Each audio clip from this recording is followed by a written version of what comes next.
चुड़ैल की बेटी के चौथे भाग में आपने देखा कि कोमल एक बार फिर से अपनी बेटी की रक्षा के लिए आती है और गुड़िया के ससुर के सामने जाकर खड़ी हो जाती है, जिसे देखकर जेठालाल बहुत डर जाता है। अब आगे। अरे चाचा चुड़ैल जी, अब मुझे मारना मत, मैं तो सीधा आदमी हूँ। मुझे पता है, तभी तो तुम्हारे सामने आई हूँ। डरो नहीं, मैं तुम्हें कोई नुकसान नहीं पहुँचाऊंगी।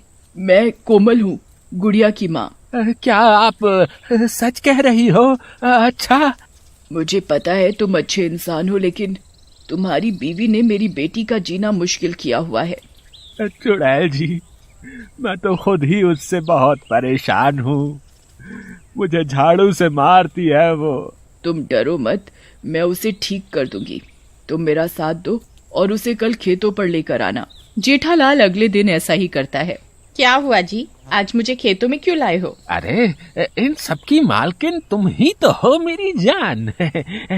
तुम कितने समय से खेतों को देखने ही नहीं आई हैं? देखो फसलें कैसी हो गई हैं। मुझे तुमसे पूछना था कि अब क्या किया जाए।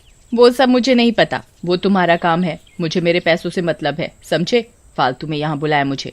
ऐसा बोलकर सविता जाने लगती है तो चुड़ैल उसे हवा में उठा लेती है। जेठालाल जानबूझकर पेड़ के पीछे जाकर छिप जाता है।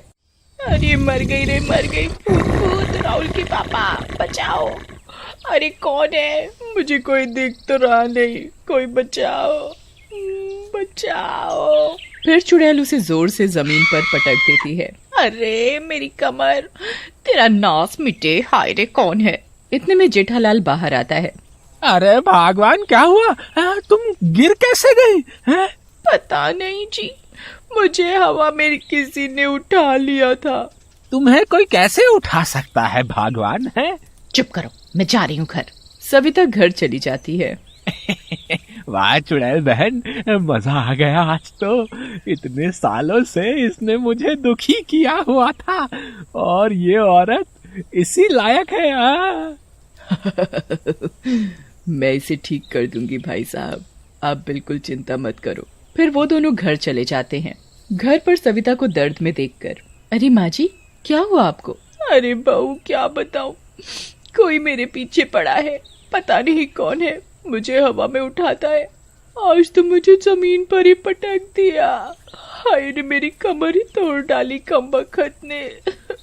इतना बोलकर सविता कमरे में चली जाती है। गुड़िया समझ जाती है कि आखिर माजरा क्या है। इतने में जेठालाल भी घर आता है और वो बहुत खुश होता है। अरे पिताजी, माँ को चोट लग गई और आप खुश लग रहे हो। आप दोनों साथ खेत में गए थे ना, क्या हुआ? अरे कुछ नहीं, आज मजा आ गया, बस ये समझ लो। इतना बोलकर जेठालाल भी अंदर चला जाता है।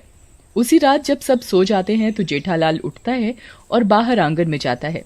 कुछ आवाज सी आ रही है बाहर से, कुछ तो गड़बड़ है।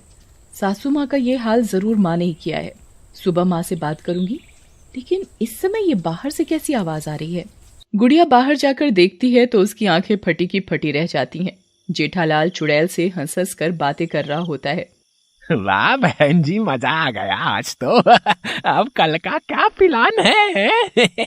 प्लान नहीं, प्लान। हाँ जी, वही। माँ आप, मैं पहले ही समझ गई थी जब सासू माँ ने मुझे ये बताया कि किसी ने उन्हें हवा में उठाया है। माँ, मैंने आपको मना किया था कि आप ऐसा कुछ नहीं करेंगी। अरे बेटी, तू अपनी सास को नहीं जानती, मैं जानता हूँ उसे। मुझे कितना दबा के रखा इतने सालों, और तो और वो तेरे लिए भी बुरा सोचती है। तू गर्भवती है, फिर भी तेरे लिए बहुत बुरा सोचती है वो।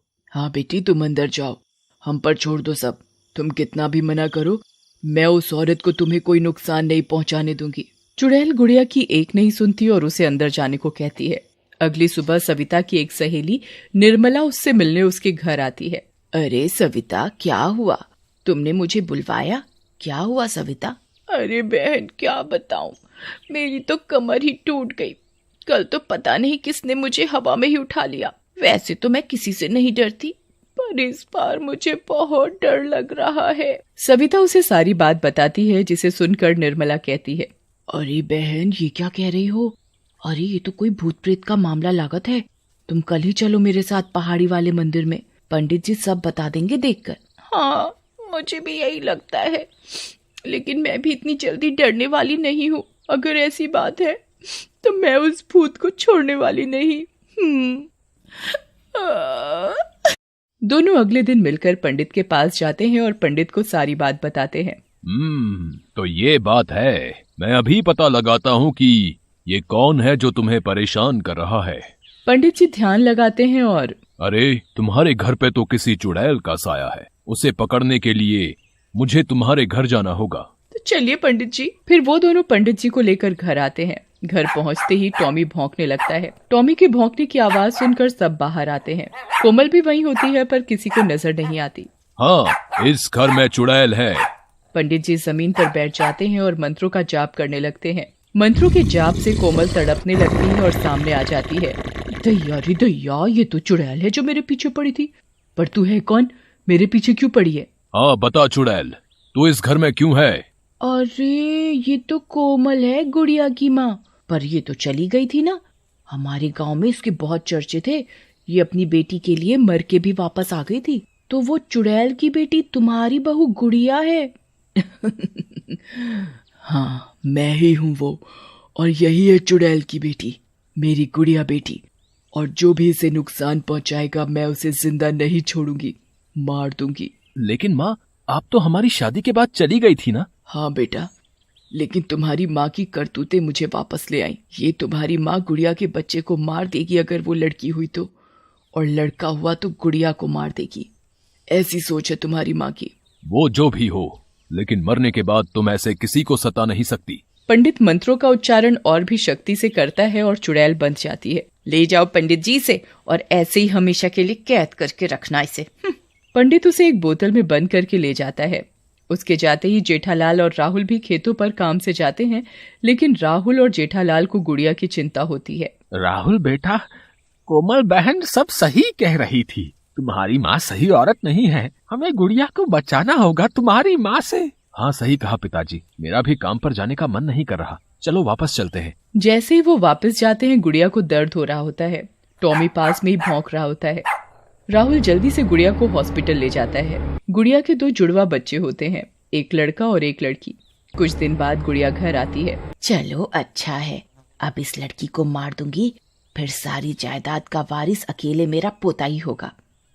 उधर दूसरी तरफ पंडित, मुझे इस बोतल से बाहर निकाल दो, मेरी बेटी की जान खतरे में है। लेकिन पंडित उसे नहीं छोड़ता और वहां से चला जाता है। दूसरी ओर सविता सबके सो जाने पर छोटी पैदा हुई लड़की को उठाती है और कुएं की तरफ चल देती है। अरे चुप कर, रो रो कर सर दर्द कर दिया तूने तो मेरा। चल अब जा, कुएं में जाकर मर।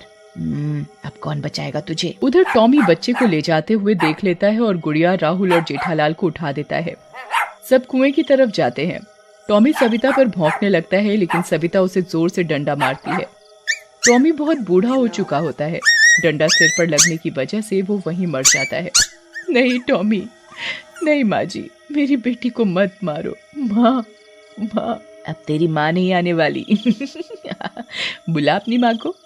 ऐसा बोलकर सविता बच्ची को कुएं में फेंक देती है। ले, मर गई मेरे रास्ते का कांटा। लेकिन तुम सब मुस्कुरा क्यों रहे हो? सविता पीछे मुड़कर देखती है तो पीछे राजू का भूत बच्ची को लेकर खड़ा होता है। माँ नहीं तो क्या, पापा तो है ना बहन जी। लो गुड़िया बेटी, अपनी बच्ची को संभालो। मैंने इसे कुएं में गिरने से पहले ही पकड़ लिया था। तुम्हारी माँ ने मुझे समय पर पुकारा और मैं आ गया। गुड़िया अपने बाबा के गले लग जाती है और सविता छुपकर भागने लगती है तो उसके सामने कोमल चुड़ैल रूप में खड़ी होती है। कहाँ भाग रही है दुष्ट औरत, अब तो नहीं बचेगी।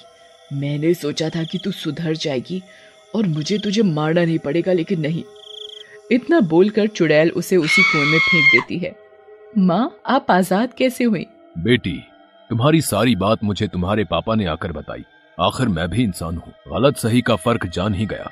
पापा जी, आपने सही समय पर आकर मेरी बेटी को बचा लिया। अब सब ठीक हो गया है। अब तुम सब खुशी खुशी रहना और मेरी बेटी को भी खुश रखना। याद रखना, ये है मेरी बेटी, मतलब चुड़ैल की बेटी। ऐसा बोलकर कोमल और राजू गायब हो जाते हैं।